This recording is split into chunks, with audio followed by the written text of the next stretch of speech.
Au sein du programme Société numérique de l'Agence nationale de la cohésion des territoires, on a un dispositif qui s'appelle le Labo, qui est porté par Thomas Macaluso, qui est là pour proposer des études et de l'analyse de politiques publiques, notamment sur les politiques publiques que nous on porte à Société numérique. Et donc aujourd'hui, pour animer cette masterclass, j'ai les membres du CREDOC et du CREAD et de ASDO Études que je vais laisser se présenter. Bonjour à tous et à toutes. Moi, je m'appelle Julien Gaffio, je suis chargé d'études chez ASDO Études et donc on va vous présenter aujourd'hui une enquête qu'on a menée auprès des conseillers numériques pour avoir des informations sur les publics de la médiation numérique. Et donc voilà, on vous présentera quelques résultats. Bonjour à tous, Loïka Forzi, directrice d'études chez ASDO. Bonjour à tous, Lucie Brice-Mancincal, directrice d'études et de recherche au CREDOC. Bonjour à tous, Pascal Plantard, professeur d'anthropologie des usages à l'université Rennes 2 et co-directeur du réseau de recherche breton qui s'appelle le GIS Marsouin. L'étude a été menée par le département et le laboratoire de sciences de l'éducation en fait, qui s'appelle le CREAD. Donc c'est pour ça qu'il y a l'étiquette CREAD Marsouin. Donc on va démarrer dans pas très longtemps, juste un petit point sur l'organisation de la masterclass. Donc on va présenter deux études. Une étude qui est pas publiée encore, qui sortira dans les prochaines semaines, qui vous proposera un aperçu. On va avoir un aperçu des fondements de la médiation numérique et des reconfigurations professionnelles à l'œuvre aujourd'hui. Cette étude sera proposée par le CREDOC et le CREAD. Et dans un deuxième temps, une demi-heure, 20 minutes après, on s'attardera sur l'étude qui est déjà sortie, qui est une restitution des principaux résultats de l'enquête portant sur l'impact des accompagnements des conseils numériques et les effets sur leur public et leurs bénéficiaires. Et je vous laisse commencer à présenter. Merci. Alors je vais commencer par dire que ça fait la deuxième année qu'on travaille ensemble pour l'ANCT pour faire un état de l'art de la société numérique. Le rapport de l'an passé est publié. Il s'agissait de qualifier un petit peu quelles étaient les personnes, les publics qui avaient une difficulté avec le numérique, puisqu'on entend souvent parler de fracture numérique, qui était un concept sans doute opérant il y a un certain nombre d'années, mais qui l'est de moins en moins. Je serais peut-être Pascal complété, mais aujourd'hui, on préfère parler d'éloignement du numérique ou de halo de l'éloignement du numérique pour bien dire que c'est un phénomène un peu plus complexe que juste une fracture, qu'on peut être dans le numérique avec des difficultés plus ou moins grandes pour certains aspects plutôt que d'autres. Et donc, tout l'objet de ce premier rapport, ça a été de qualifier cet éloignement du numérique, de le qualifier en termes de recherche, mais de le qualifier aussi en termes de population, de le quantifier.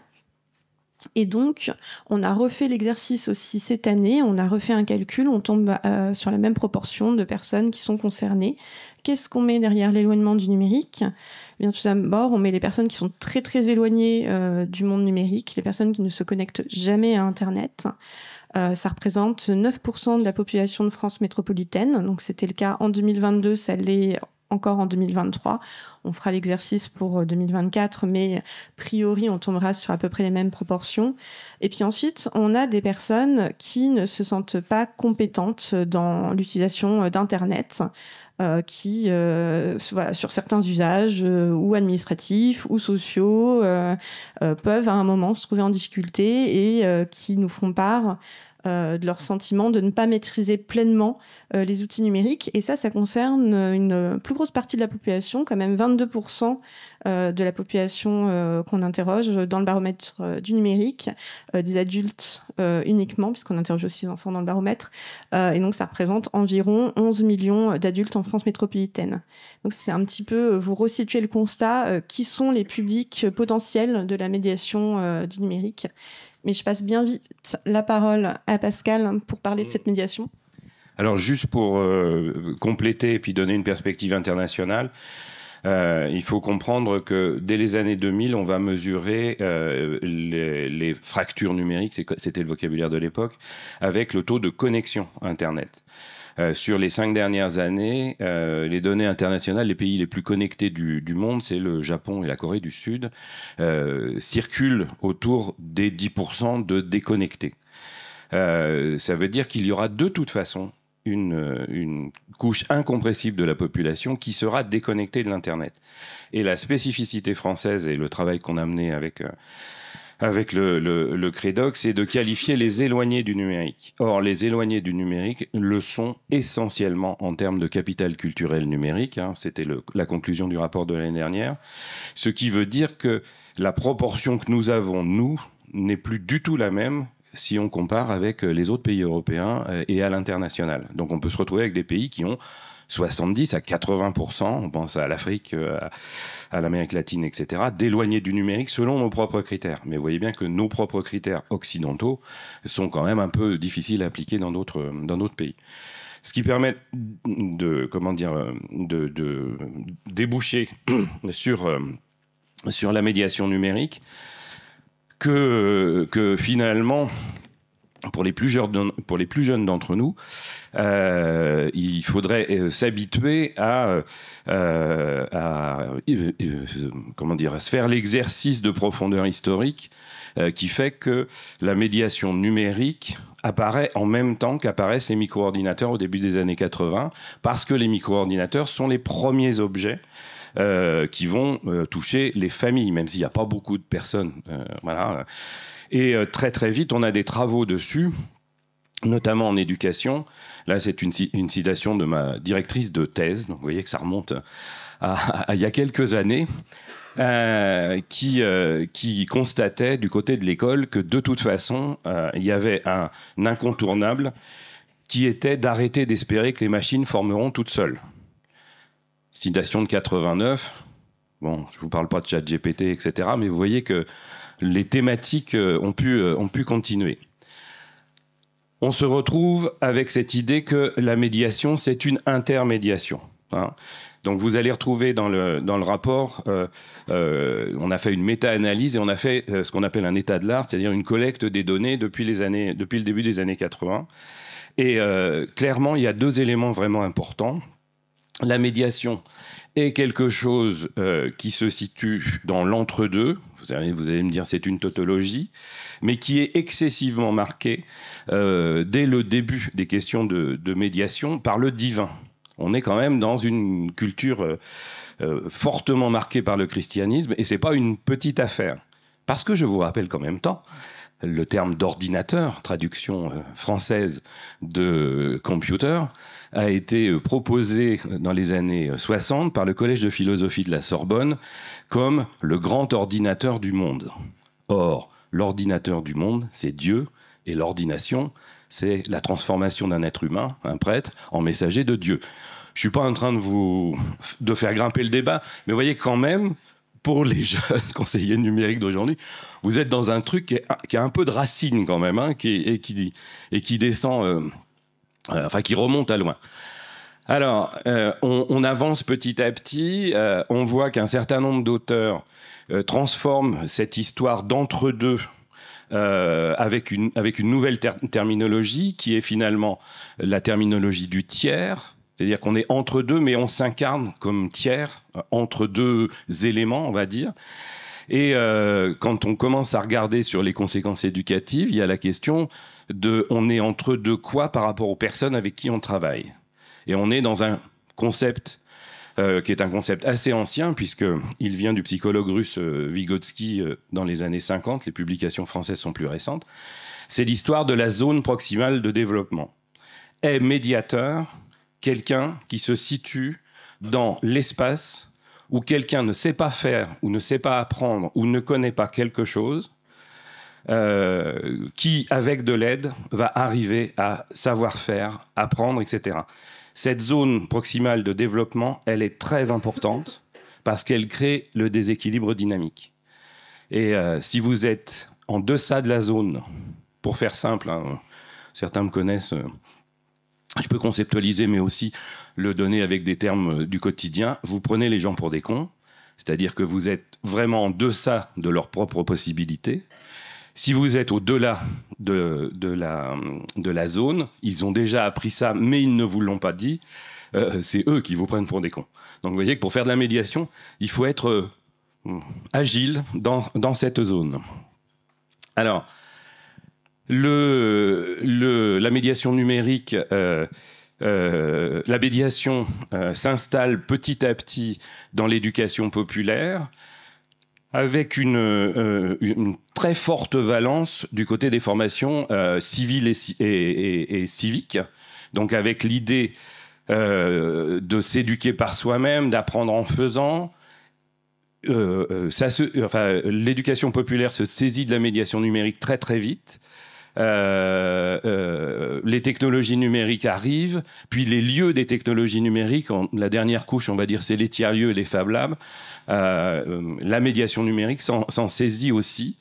Et on va dire qu'il y a une forme de sociologie des usages des technologies numériques qui est presque parallèle à la sociologie de la médiation numérique. Je voulais quand même illustrer par un petit exemple personnel. De 1984 à 1985, j'étais en stage dans un labo très très particulier, celui de Seymour Papert au Massachusetts Institute of Technology. Donc c'est pour ça que j'ai la barbe blanche, hein. Ça date un peu. Seymour Papert est le premier à avoir travaillé sur des technologies éducatives avec un fameux langage qui s'appelait Logo. Quand on revient, on monte une asso d'éducation populaire pour diffuser ce qu'on avait un peu appris de l'autre côté de l'Atlantique. Et en même temps, on rejoint... Alors, les collègues ont aussi les cheveux blancs, mais je les connais maintenant, aujourd'hui. On rejoint des initiatives du début des années 80, la Fondation X2000 pour l'informatisation de la société, sous-entendu pour, on va dire, la démocratisation. On n'était pas uniquement dans des perspectives de développement technologique. Et les fameux 4IN, où en France, j'ai commencé à faire... Je suis éducateur de formation initiale, donc j'ai commencé à faire de la médiation numérique dans ces années-là, dans des Catherine. Clin d'œil à Catherine Deneuve, dont le collègue du ministère de la Culture était totalement fan. Catherine, ça veut dire Institut d'initiation à l'informatique individuelle. Donc là encore, pour mettre en perspective les conseillers numériques, se rappeler que finalement, la médiation numérique comme pratique est ancienne, aussi ancienne que l'arrivée des ordinateurs. Là, c'est plus connu, les deux définitions. La définition Princeps de 2011 de Philippe Cazeneuve au moment des rencontres d'Ourtin, des premières rencontres de la médiation numérique, donc où on met vraiment en avant deux notions fondamentales, l'accompagnement et l'autonomie, reprise et réélaborée par la MEDNUM il y a quelques années, donc à la création de la MEDNUM, afin de donner finalement un repère. Alors je vous les lis pas, hein, elles sont connues et projetées. Ma propre médiation, ma propre définition que vous retrouvez dans le numéro de la revue Décideurs publics en introduction, où il y a quelque chose d'absolument fondamental qui revient à ce que je vous ai dit sur la zone proximale de développement. L'idée que la médiation, comme c'est une intermédiation, comme elle s'arrime à la médiation culturelle, elle ne s'impose pas. Donc une médiation imposée, c'est un vrai souci, ça. C'est un vrai souci qui traverse une partie des politiques publiques, parce qu'on a besoin de prendre en compte cette première approche qui est du registre de l'apprivoisement, de la mise en place de la confiance, et puis une deuxième approche un peu plus construite. Nous avons tous des parcours d'appropriation des technologies numériques, et on n'en est pas au même stade quand on travaille avec tel ou tel type de public. Donc il y a toujours un décalage un peu fort. Aujourd'hui, on va dire qu'il y a des traits distinctifs assez stabilisés de la médiation numérique. L'accompagnement des publics dans leurs usages des technologies numériques, la diffusion d'une culture numérique et l'engagement dans un processus d'autonomisation, en sachant que culture numérique, on peut clairement l'écrire avec un S. Quoi de commun entre les pratiques numériques, enfin, dans notre territoire, hein. Je peux vous garantir que ce qui se passe en Bretagne est légèrement différent de ce qui se passe en Corse, qui n'a rien à voir avec ce qui se passe en Île-de-France et qui peut être très très contrasté avec les territoires ultramarins. Donc on a l'impression de tous faire la même chose. En fait, c'est faux. C'est une fausse impression. On va dire, on parle de ce que l'on fait d'un espèce de langage universel.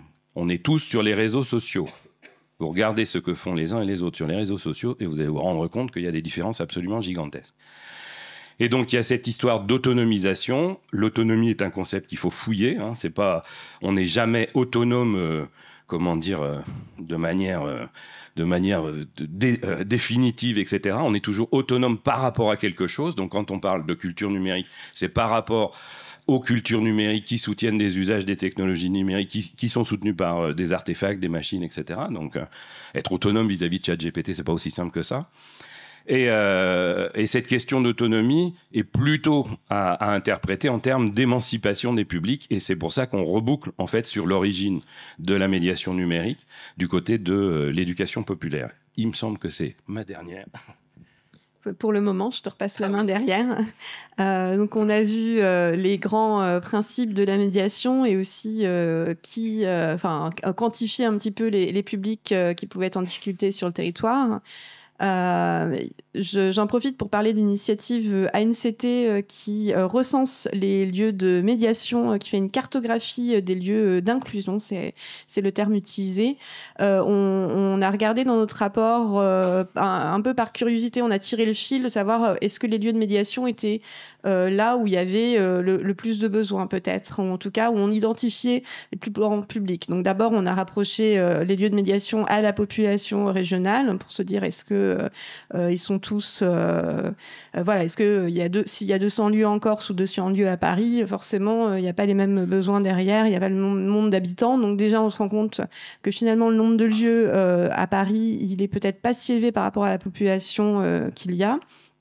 Pour autant, quand on regarde en termes de population, qu'elle soit éloignée ou non du numérique, qu'elle ait ou non des difficultés, on se rend compte qu'on est plutôt assez bien couvert en lieux potentiels de médiation, donc que ce soit des lieux temporaires, itinérants, permanents, quel que soit le type de lieu associatif ou des espaces autres, quel que soit le lieu d'inclusion, il y a quand même 72% de la population qui a accès à un espace de médiation dans sa commune, au moins à un moment.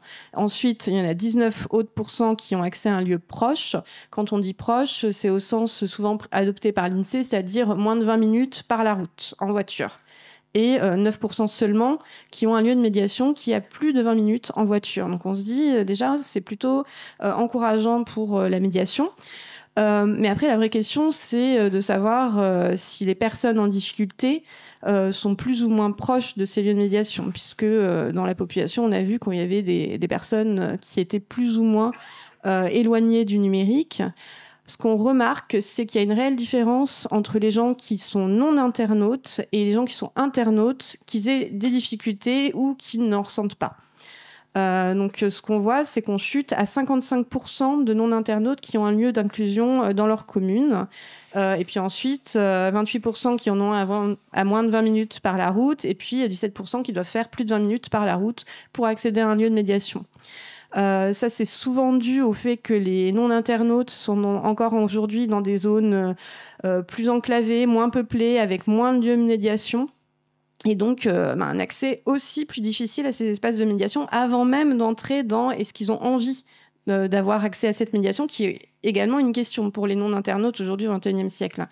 Par contre, quand on a des internautes qui ont exprimé des difficultés, on se rend compte que là, il leur est techniquement possible, beaucoup plus facilement, d'accéder à des lieux de médiation et autant que les internautes qui n'ont pas exprimé de difficultés particulières dans notre enquête. Donc voilà, ça c'est une information du rapport qui nous paraissait centrale à mettre en exergue aujourd'hui. Et je vais te repasser la parole. Alors là, on est dans le contemporain. La médiation numérique est à la fois un métier et une activité. Donc il y a 3 catégories de personnes qui sont concernées par la médiation numérique. Les professionnels de la médiation numérique dont le métier constitue le cœur de métier. Donc rapidement, on va dire, dans les années 90, je vous ai parlé des années 80, mais on n'était vraiment pas nombreux. Donc on va dire dans les années 90, c'est les Duc-Pop qui développent ce qu'on va appeler les animateurs multimédia.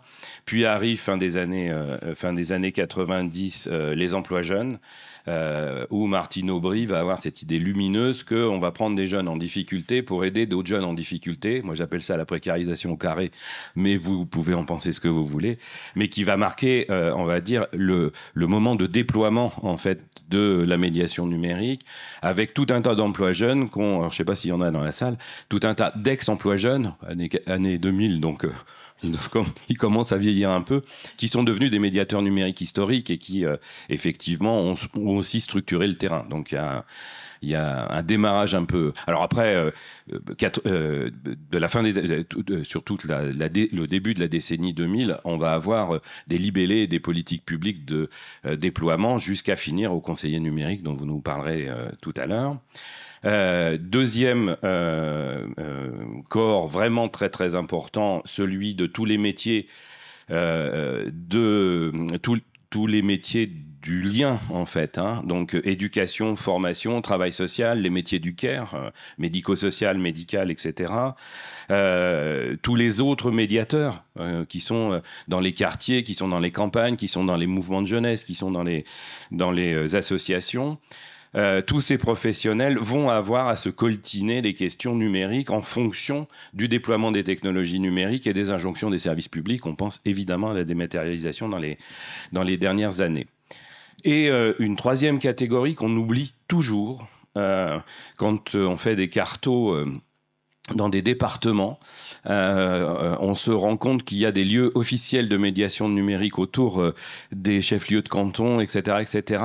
Et puis, à un moment donné, il y a un petit point rouge dans une zone rurale très isolée. Quand on clique sur le point rouge, on voit « Club informatique de la commune ». Clairement, les bénévoles continuent. Alors, on a changé de vocabulaire, on commence à appeler ça les aidants, mais ils sont présents depuis le début de la médiation numérique. Et on va dire, c'est pas une petite affaire.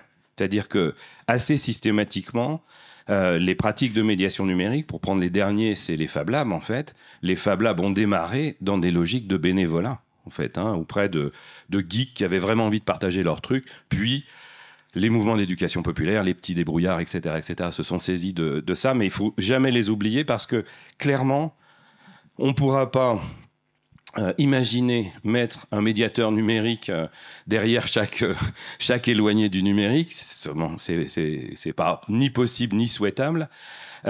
Toutes les professions ne vont pas avoir un gradient de médiation numérique forcément très élevé. Ça dépend des situations, ça dépend des injonctions, etc. Oui, les assistantes sociales de secteur aujourd'hui sont envahies par la dématérialisation, mais il y a quand même des endroits, dans des établissements médico-sociaux, dans des secrétariats de mairie, où la demande numérique est peut-être un petit peu moindre, un peu plus fluide, etc. Et donc les bénévoles sont une espèce de liant. Et ce qui est très intéressant, c'est que les bénévoles sont souvent issus des territoires. Et donc, quand on parle de l'apprivoisement, de la confiance, etc., c'est que travailler avec les bénévoles, pour moi, ça fait partie des compétences d'un médiateur numérique. Bon, c'est en gros ce que je viens de dire, c'est la citation de Julie de Noël et de Fabien Grandjean. Assez clairement, on va dire que c'est un métier en souffrance chronique. L'histoire de la médiation numérique est complexe, avec une vraie difficulté, dans notre vocabulaire à nous, d'institutionnalisation. Donc ça fait pas... ce n'est pas une branche, véritablement. Il y a des dénominations et des statuts qui sont tellement disparates que les tentatives d'institutionnaliser ça sont anciennes et peinent à se mettre en place. Donc là, vous avez un petit repère, en fait, sur ce qui s'est passé depuis la fin des années 90, avec des temps importants. Hein, voilà, 98, ça rejoint ce que je vous ai dit sur l'éducation populaire. Je veux dire, le premier ministère à s'être saisi de ça, c'est pas la NCT qui n'existait pas, c'est pas la cohésion des territoires, c'est le ministère de la Culture. Et le premier label, ça a été les espaces culturels multimédia. Le deuxième label, ça a été les points cibles de la Caisse des dépôts, où on voit une translation vers des demandes peut-être plus sociales et éducatives. Et on en arrive finalement au bout, hein, je ne vais pas vous faire la description complète, mais on en arrive au bout avec une valence sociale, donc la question de l'accompagnement de la dématérialisation, qui prend beaucoup de place, tout en n'étant pas forcément aussi facilement articulable avec les racines éducation populaire du métier. Je pense que vous allez retrouver ça dans votre étude. Donc, un point sur la démat. La démat, en fait, a été décidée en extériorité, donc il n'y a pas de souci. Il semble normal dans un État moderne d'avoir recours aux technologies numériques pour faciliter l'usage des technologies et l'accès aux droits et le traitement plus automatique des questions administratives. Le problème, c'est plutôt l'accompagnement de cette dématérialisation. Et on a vu dès le démarrage, donc il y a une petite dizaine d'années maintenant, dès le démarrage des enjeux de dématérialisation, une augmentation de plus en plus importante des gens qui n'avaient pas recours aux technologies numériques pour accomplir leur démarche administrative, et donc une augmentation du non-recours. Donc là encore, on est sur quelque chose qui est de l'ordre de la précarisation au carré ou de la double peine, c'est-à-dire que ceux qui n'ont pas la culture administrative ne comprennent pas les commandes administratives, et ne comprenant pas les commandes administratives, ça se double d'une difficulté à utiliser les technologies. Alors attention, on est en train de parler de la dématérialisation administrative. Le phénomène est exactement le même vis-à-vis des gamins et l'école. Hein, la gestion aujourd'hui des environnements numériques de travail, la gestion aujourd'hui de Pronote est dans le même registre. C'est-à-dire qu'il y a un mouvement global qui fait que les plus fragiles et les plus démunis sont encore plus fragiles et encore plus démunis. Et donc, ça renvoie à un concept relativement récent de sociologie du travail que l'on doit à Ravon et Vidal-Naquet, qui est finalement la question de l'épreuve de professionnalité. Et cette question de l'épreuve de professionnalité, elle se joue aux deux niveaux, des médiateurs numériques qui peinent à avoir une reconnaissance professionnelle. Donc les médiateurs numériques historiques installés dans l'éducation populaire se retrouvent bousculés dans leurs environnements, dans leurs valeurs, etc., par les nouvelles démarches qu'on leur impose. C'est vraiment caractéristique d'une épreuve de professionnalité. Donc en gros, soit ils splitent, ils quittent le secteur, ils râlent beaucoup, soit ils essayent de composer, et quand dans un métier on essaye en permanence de composer, ça épuise, d'où le terme d'épreuve. Mais ce qui est très intéressant, c'est qu'ils ne sont pas tout seuls là-dedans. C'est-à-dire que les autres professionnels, enseignants, éducateurs, travailleurs sociaux, formateurs, etc., sont aussi dans cette situation d'épreuve de professionnalité. Et à peu près on est d'accord là-dessus, on va faire remonter ça dans le rapport.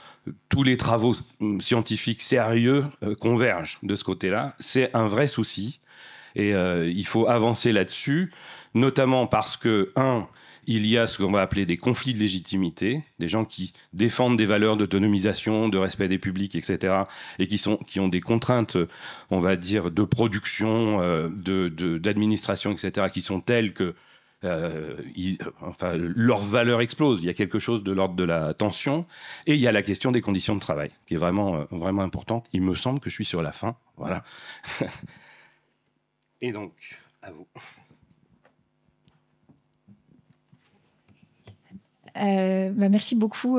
C'était passionnant et il y a beaucoup d'échos effectivement avec l'étude qu'on a menée. D'ailleurs, on s'était beaucoup inspiré pour la construire, bien sûr, notamment les premiers travaux que vous avez réalisés sur la qualification et la quantification de l'éloignement du numérique.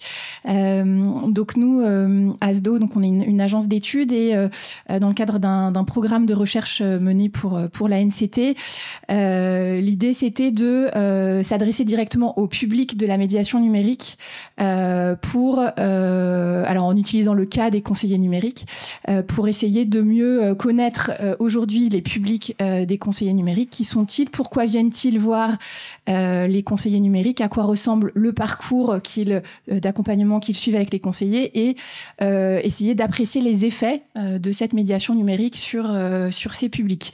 Donc beaucoup de questions méthodologiques, c'est pas facile de faire ça. Donc on y a beaucoup réfléchi avec Thomas aussi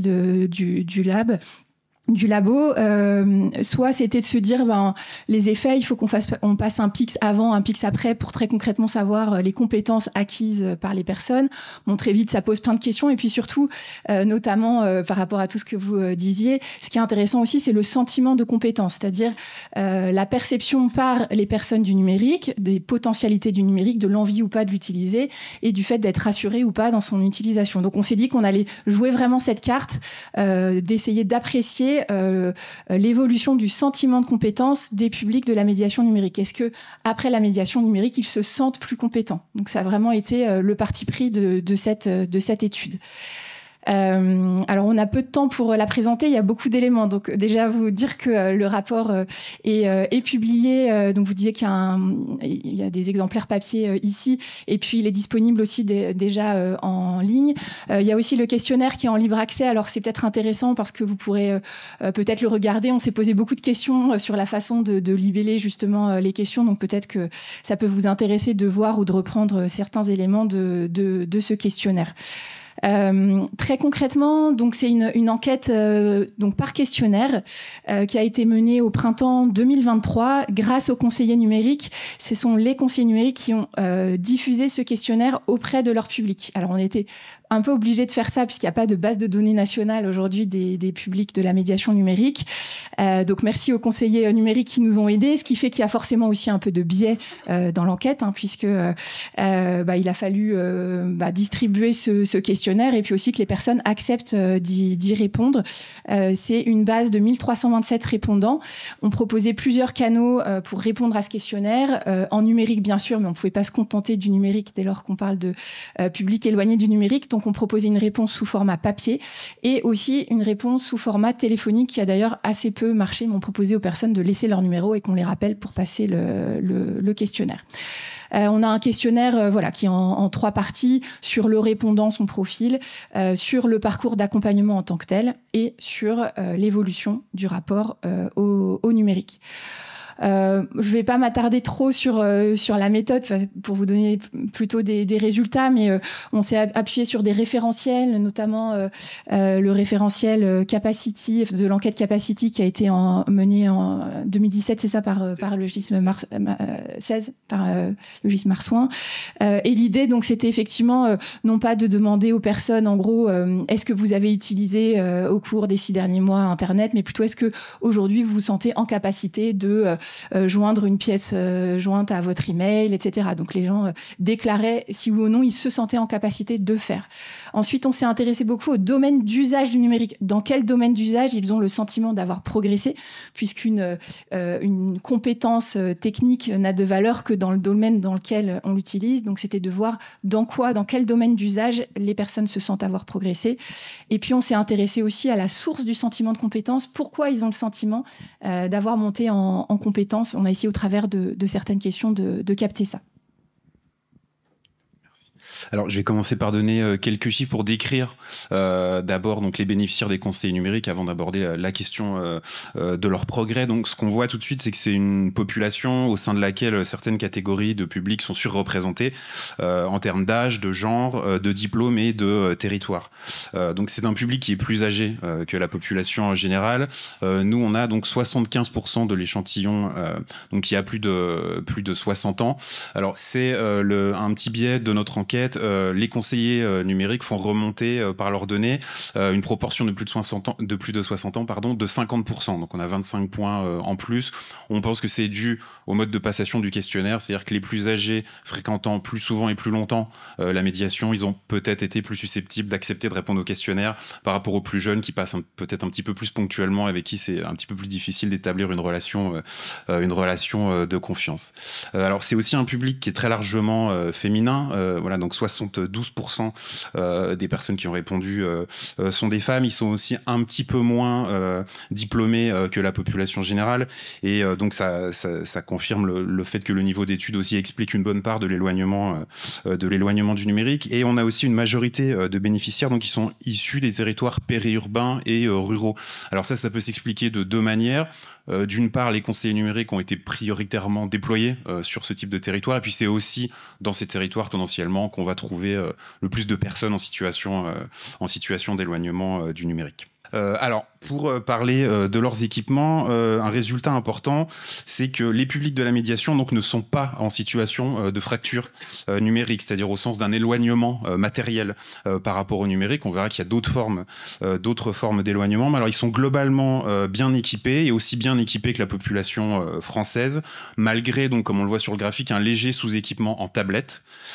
Et donc 87% d'entre eux ont accès à une connexion Internet à domicile. Donc voilà, ça ne va pas se jouer sur la fracture par rapport au matériel. Au-delà de ça, on voit quand même que l'usage des équipements, il varie pas mal en fonction de l'âge, du diplôme et du genre, là aussi. Pour résumer, les personnes âgées, elles utilisent davantage l'ordinateur portable que les publics les plus jeunes, qui, eux, à l'inverse, vont être beaucoup plus nombreux, par exemple, à utiliser le téléphone portable tous les jours, et même parfois à n'utiliser que le téléphone portable. Mais je pense que je n'apprends rien à personne. Et aussi, donc, l'usage de l'ordinateur portable est lié à un niveau de diplôme plus élevé. Et ce qui est intéressant aussi, donc les femmes sont surreprésentées dans les usages de la tablette, alors que les hommes sont surreprésentés dans l'usage de l'ordinateur fixe. Donc voilà, un bon niveau d'équipement, mais avec des variations en fonction des profils. Alors du point de vue de leur sentiment de compétence et d'aisance avant les accompagnements, le résultat principal, c'est que très majoritairement, donc les bénéficiaires, sans surprise, se sentent peu à l'aise, voire pas du tout à l'aise avec le numérique avant les accompagnements, malgré une fréquentation quand même du matériel. Donc ils sont 67% à se déclarer peu ou pas du tout à l'aise avec le numérique. Et là encore, sans surprise, ce sentiment d'aisance, il est très lié au niveau de diplôme et à la génération. Pour résumer, plus on est diplômé, plus on va se sentir à l'aise, et plus on est d'une génération ancienne, entre guillemets, moins on va se sentir à l'aise, et on verra ensuite que les deux facteurs se combinent. C'est-à-dire c'est pas forcément linéaire. Voilà. Et ensuite, alors ce qu'on observe aussi, c'est que ce niveau de compétence, il varie en fonction du domaine. C'est-à-dire que globalement, les bénéficiaires se sentent plus à l'aise sur ce qu'on appelle les compétences opérationnelles, techniques de base, c'est-à-dire qui concernent la manipulation du matériel. Et plus on va vers des compétences créatives ou stratégiques, c'est-à-dire produire du contenu, rechercher des informations, plus il y a un décrochage et moins on va trouver un grand nombre de publics qui sont à l'aise. Malgré tout, on note quand même que 15% des bénéficiaires, avant les accompagnements, déclaraient des difficultés à allumer ou éteindre un ordinateur. Donc voilà, malgré tout, même sur les compétences de base, on avait aussi des formes d'éloignement. Alors sur les parcours de médiation numérique, ce qui est intéressant de voir, c'est que la plupart des publics, la majorité, sont venus dans une logique d'apprentissage. Donc ils sont venus pour se former sur le numérique. Donc 73% des personnes, par exemple, déclarent qu'elles sont venues pour se perfectionner. C'est l'item qui est le plus mentionné. Et on a 45%, donc moins de la moitié des publics, qui viennent vraiment pour débloquer une situation. Donc parfois ces motifs d'ailleurs se cumulent, mais voilà, on a une majorité de publics qui viennent vraiment dans une logique d'apprentissage sur le long cours. Un des résultats, en tout cas dans notre échantillon, c'est qu'on a des accompagnements très intensifs, très longs. La médiane du nombre de séances, c'est 9, c'est-à-dire qu'il y a plus de la moitié des publics qui ont fait plus de 9 séances avec le conseiller numérique. Donc on a vraiment une majorité d'accompagnement sur le temps long avec de nombreuses séances. On a, comme vous le savez, une diversité de modalités d'accompagnement. Après, on a accompagnement individuel, soit en accompagnement collectif, soit dans une modalité mixte. On a à peu près le même pourcentage d'accompagnement individuel que d'accompagnement collectif, et un peu moins, mais un certain nombre quand même d'accompagnements mixtes. Donc finalement, on peut typologiser deux grands types d'accompagnement. On a des accompagnements très intensifs qui vont être en collectif, donc notamment on retrouve beaucoup de publics retraités aussi pour des questions de disponibilité, pour venir à des ateliers une fois par semaine pendant 6 mois, etc. Et on a des accompagnements plus ponctuels, plus individuels, qui vont plus correspondre aussi à des personnes qui viennent pour débloquer une situation. Donc ça, on y reviendra parce que on finira par une typologie des publics qu'on a réussi à construire au travers de l'enquête, mais on voit bien qu'on ne touche pas les mêmes publics en fonction de ces typologies d'accompagnement. D'un point de vue général, qu'est-ce qu'on fait dans un parcours de médiation numérique ? C'est majoritairement vraiment les premiers pas des usages numériques. On a 64% des publics qui ont été accompagnés vraiment sur l'utilisation d'Internet en tant que tel. Donc nous, on a appelé ça, on a repris des référentiels, mais des compétences informationnelles. Ensuite, on a 57% des publics qui ont été accompagnés sur simplement la prise en main du matériel, allumer un ordinateur, utiliser une souris, etc. Donc des compétences dites opérationnelles. Donc c'est beaucoup sur ces compétences-là qu'ont travaillé les publics dans le cadre de cette médiation numérique. Et ce qui est intéressant, c'est que les démarches administratives en tant que telles, qui sont aujourd'hui un vrai sujet, on le sait, vous parliez d'épreuves de professionnalité, mais un vrai sujet aujourd'hui de la médiation numérique et des publics qui viennent. 46% des publics dans notre échantillon ont abordé les démarches administratives en ligne avec le conseiller numérique, donc un peu moins de la moitié. Je ne sais pas si vous dites que c'est beaucoup ou pas beaucoup, on peut le voir dans les deux sens, mais finalement c'est un peu moins de la moitié, donc on ne parle pas que de ça dans la médiation numérique, et ceux qui sont venus, qui n'ont parlé que de démarches administratives, c'est 12% des publics. Donc les autres, et ça c'est intéressant, on le voit tout au long de l'enquête, on a travaillé avec la médiation numérique sur un répertoire de pratiques, répertoire de pratiques diversifié qui déborde beaucoup la question des démarches administratives. Si on regarde maintenant les effets en tant que tels de la médiation numérique, donc il y a des chiffres qui sont agréables à entendre et importants, qui sont le haut taux de satisfaction des personnes, il faut déjà le dire, par rapport à l'accompagnement dont ils ont bénéficié. Et peut-être s'il fallait retenir deux chiffres, donc 97% des bénéficiaires ont le sentiment d'avoir progressé suite aux accompagnements. Après, on peut distinguer les oui tout à fait et les plutôt oui. Donc, ça permet de nuancer aussi ce chiffre. Et ensuite, on a 93% des répondants qui estiment réussir des tâches qu'ils n'arrivaient pas à faire avant. Ce qui est intéressant, c'est que les publics qui se sentaient le moins à l'aise avec le numérique avant l'accompagnement sont ceux qui ont appris à faire le plus de nouvelles actions. Donc, tant mieux. Mais donc, un effet de rattrapage aussi pour ces publics plus éloignés. On avait distingué les compétences informationnelles des compétences opérationnelles. Donc on a les publics les plus éloignés qui ont beaucoup avancé sur ces compétences informationnelles et opérationnelles, et on s'intéressait aussi aux compétences dites créatives, par exemple créer un document Word, monter une vidéo, ou aux compétences sociales aussi, tout ce qui a trait à l'utilisation des réseaux sociaux, etc. Finalement, ces compétences, elles sont un peu moins travaillées généralement que les compétences informationnelles et opérationnelles, et par des publics un peu différents qui étaient un peu plus avancés avant l'accompagnement ou qui exprimaient d'autres besoins. On y reviendra peut-être dans la typologie. Ce qui est intéressant, c'est que beaucoup de personnes disent qu'ils ont le sentiment d'avoir progressé sur les démarches administratives, y compris, et c'est un chiffre plus fort que ceux qui ont abordé les démarches administratives pendant l'accompagnement de la médiation numérique. C'est-à-dire qu'on voit au travers d'un sentiment d'aisance aussi renforcé par rapport au numérique, ça donne aussi plus confiance aux personnes pour les démarches administratives qu'ils auront à faire en ligne. Donc ça, c'est intéressant, c'est un domaine d'usage sur lequel ils ont l'impression d'avoir progressé, sachant que les démarches administratives, on sait dans la revue de littérature, etc., c'est le plus difficile à faire aujourd'hui pour quelqu'un face à son ordinateur ou à son smartphone, parce que se conjugue à la fois la difficulté technique et la difficulté du langage administratif, vous parlez de commandes administratives, de comprendre, et les enjeux aussi, bien sûr, associés à ces démarches administratives pour les personnes. Donc, un sentiment important de progression sur les démarches administratives, ça, c'est intéressant de le repérer. Voilà, peut-être un dernier élément sur le sentiment de compétence. On essayait de travailler sur la source du sentiment de compétence, et ce qui ressort en premier, c'est la diminution d'un stress. Alors on avait utilisé le terme « je me sens moins stressé face à l'utilisation du numérique » ou « j'ai moins peur des dangers d'Internet ». Et en fait, ça ressort beaucoup chez les personnes comme effet de la médiation numérique. Donc en gros, on a vraiment travaillé cette question de l'état émotionnel et psychologique des personnes face au numérique. Donc c'est intéressant de voir. Et la deuxième source du sentiment de compétence, c'est le fait de s'être entraîné, d'avoir pu pratiquer avec d'autres personnes et avec le conseiller numérique. C'est ça aussi qui a joué sur le sentiment des personnes d'avoir progressé. Alors, je vais vous présenter maintenant effectivement la typologie qu'on a construite, donc des bénéficiaires.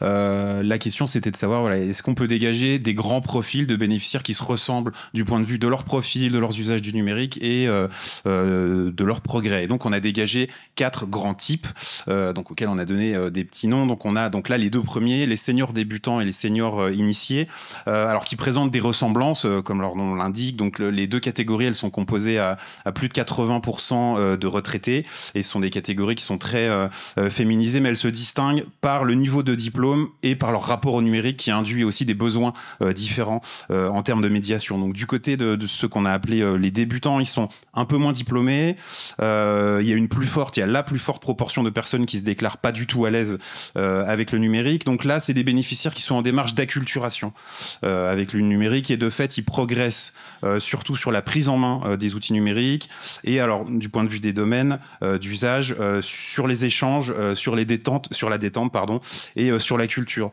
Ce qu'on a fait, c'est qu'on a extrait dans le rapport des individus qui sont les plus typiques, les plus représentatifs de chaque catégorie pour donner des profils qui donnent un petit peu de chair aux chiffres. Et donc là, l'individu le plus représentatif de cette catégorie, c'est une femme de 71 ans, donc à un niveau de certificat d'études, qui déclare se servir régulièrement d'un smartphone, d'un ordinateur portable, et donc qui a été accompagnée 11 séances. Alors voilà, dans cette catégorie, c'est des gens qui viennent souvent, et donc essentiellement accompagnés sur la prise en main du matériel et la navigation sur Internet. Alors du côté de ceux qu'on a appelés les seniors initiés, donc ils sont un peu plus diplômés que les débutants, ils sont plus à l'aise avec le numérique, et alors ce sont ceux de tous les types qui progressent le plus et sur le plus grand nombre de domaines d'usage. Donc ça, c'est intéressant. Et donc, eux progressent sur des usages, alors entre guillemets, plus stratégiques, notamment les démarches administratives, la gestion du budget et les soins. Et donc là, par contraste, donc l'individu typique, entre guillemets, c'est une femme de 68 ans qui a un niveau de diplôme à Bac+3, qui a des usages fréquents de plusieurs appareils et qui a souhaité en particulier apprendre comment mettre en place des QR codes. Donc on voit qu'il y a une demande d'apprentissage, de compétences un petit peu plus avancées. Alors les deux autres catégories donc se distinguent un peu des 2 premières. Donc on a ceux qu'on a appelés les parcours de perfectionnement, qui sont 26% de l'échantillon. Donc là, c'est des individus qui sont plus jeunes et qui sont plus souvent en emploi. C'est aussi les plus diplômés. 43% de la catégorie ont un niveau supra-bac.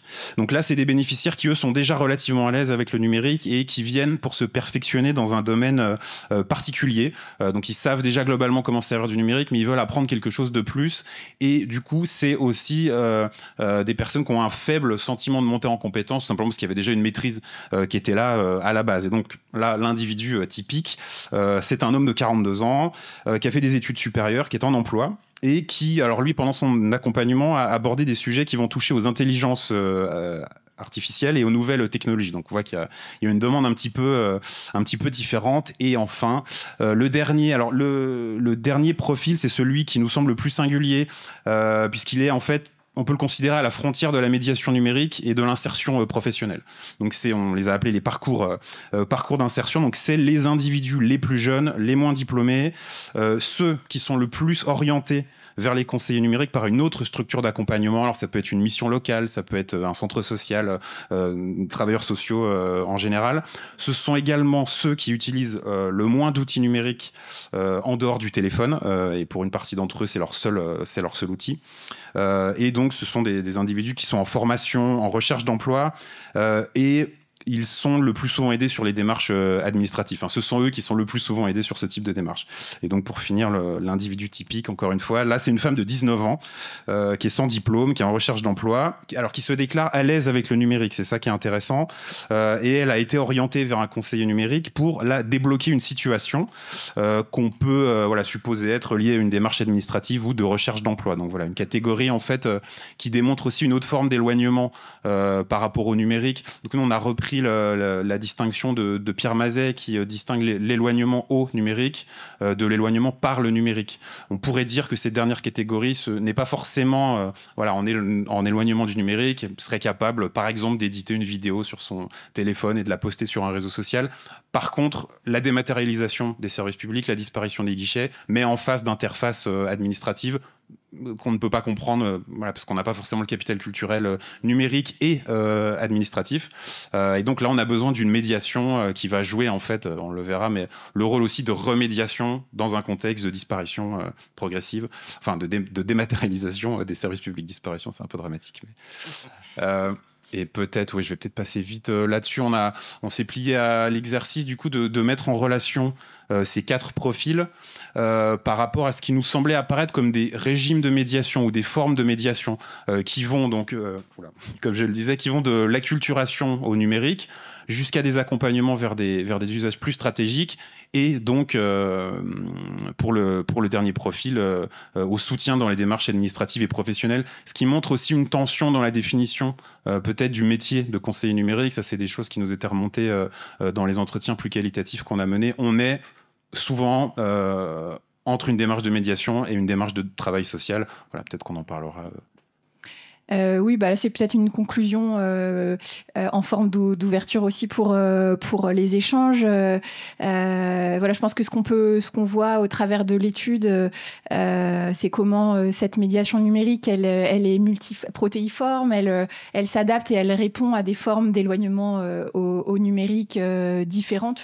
On le voit bien au travers de cette typologie, et ça fait écho à ce halo aussi d'éloignement au numérique auquel vous faisiez référence. Effectivement, on voit bien cette double fonction de la médiation numérique qui génère parfois aussi effectivement des tensions, des questions sur le positionnement aussi de la médiation numérique, à la fois permettre des usages capabilisants du numérique et en même temps jouer aussi ce rôle de régulation des rapports entre les individus et les institutions, puisque quelque part les médiateurs numériques réintermédient aussi d'une certaine manière le rapport aux institutions en étant soit positionnés dans ces institutions, soit financés ou cofinancés par elles.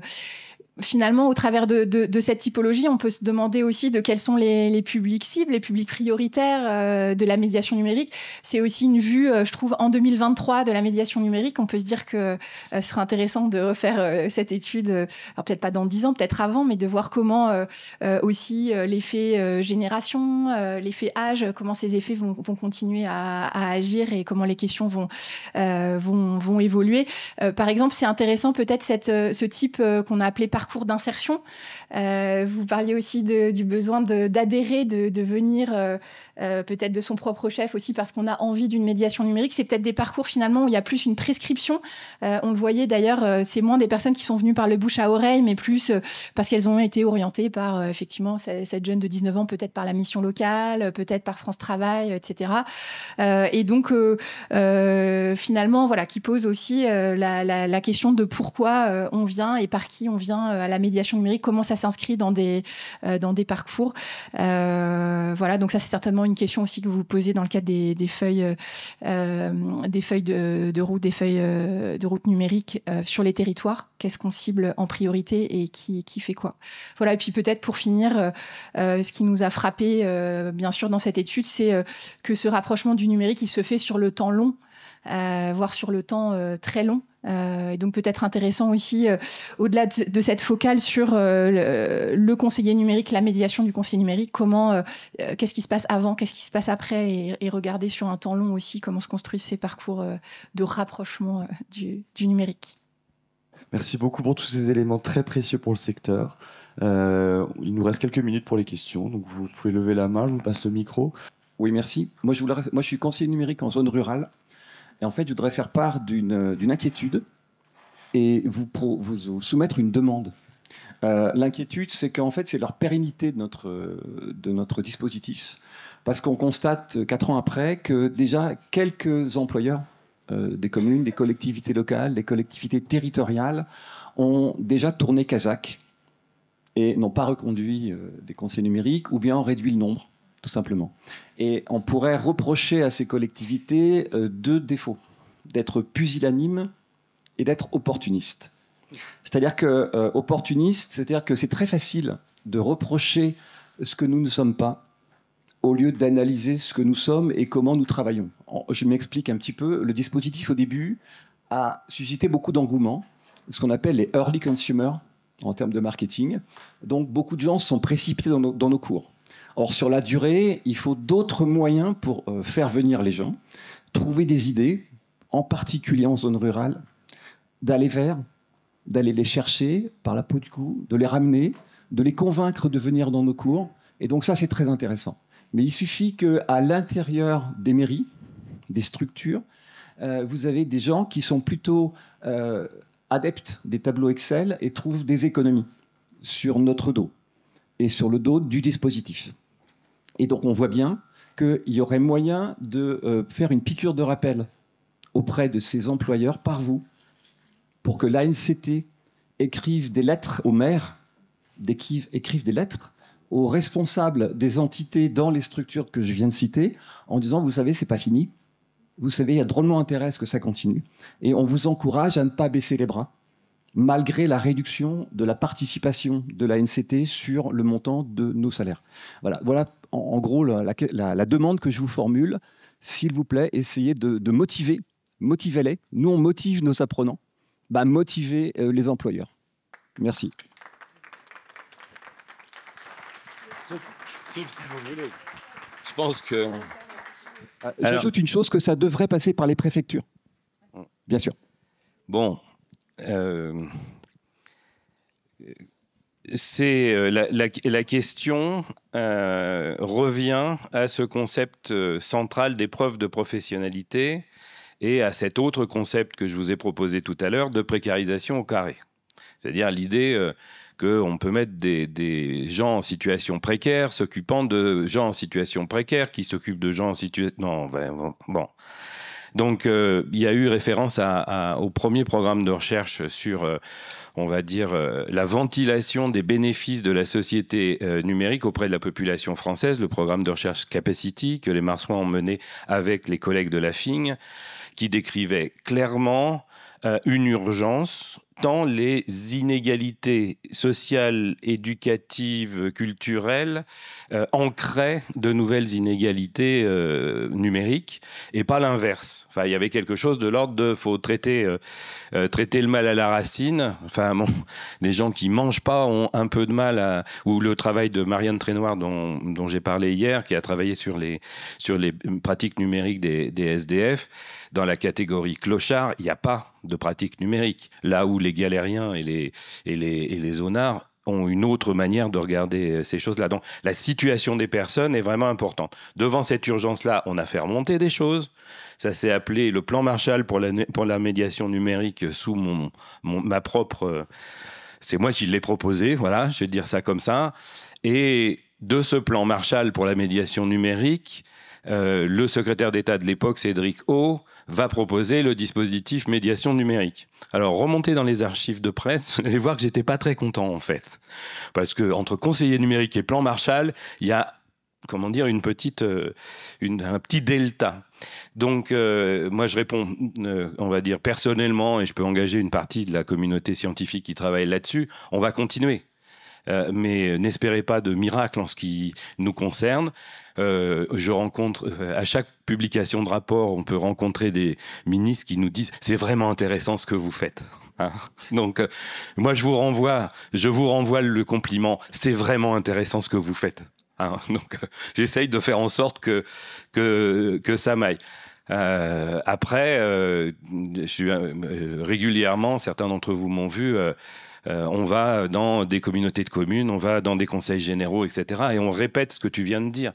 On ne peut pas demander à des gens en épreuve de professionnalité, en contrat précaire, de tenir sur la distance. C'est effectivement la question de la reconnaissance professionnelle, 1, et l'essoufflement professionnel, 2. Enfin, voilà.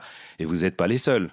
Regardez comment les enseignants sont en train de voilà, on remplit plus les écoles, on a un mal de chien à recruter des enseignants. On a plusieurs grands corps de métier qui sont dans ces situations-là. Donc, on va continuer. Vous avez en partie répondu, j'imagine, à la question que j'avais, mais qui est en droite ligne, finalement même à la source, de la question de la demande qui vient d'être posée, du rappel, de l'alerte qui vient d'être faite. Vous avez mentionné la difficulté d'institutionnalisation. Et en effet, et celle-ci m'interroge à titre personnel de longue date. J'ai travaillé dans l'éducation nationale, je travaille à l'heure actuelle pour l'Agence nationale de lutte contre l'illettrisme, donc le temps long, ça nous parle bien. L'éloignement des compétences numériques de base corrélé à l'éloignement des compétences de base tout court, lire, écrire, compter, situer dans le temps et dans l'espace, ça me parle très très bien. Et donc, ce temps long est difficile à construire, et d'autant plus que l'institutionnalisation sur des fonctions, des métiers qui sembleraient évidents, n'est pas là. Ça m'interroge. Il m'avait été répondu à l'époque, lorsque j'étais à l'éducation nationale, l'époque des emplois jeunes, moi aussi je blanchis, que tous ces métiers finalement n'en étaient pas, parce qu'on rendait service à des jeunes qui les occupaient, qui feraient après autre chose. Très bien. Donc il y avait des cohortes de jeunes qui allaient être dans cette précarisation au carré que vous nommez. Bon, très bien. En revanche, je me demande si pour la précarisation des conseillers numériques, cette absence d'institutionnalisation n'est pas venue d'un postulat erroné peut-être, parce que la dématérialisation aurait pu amener une logique de...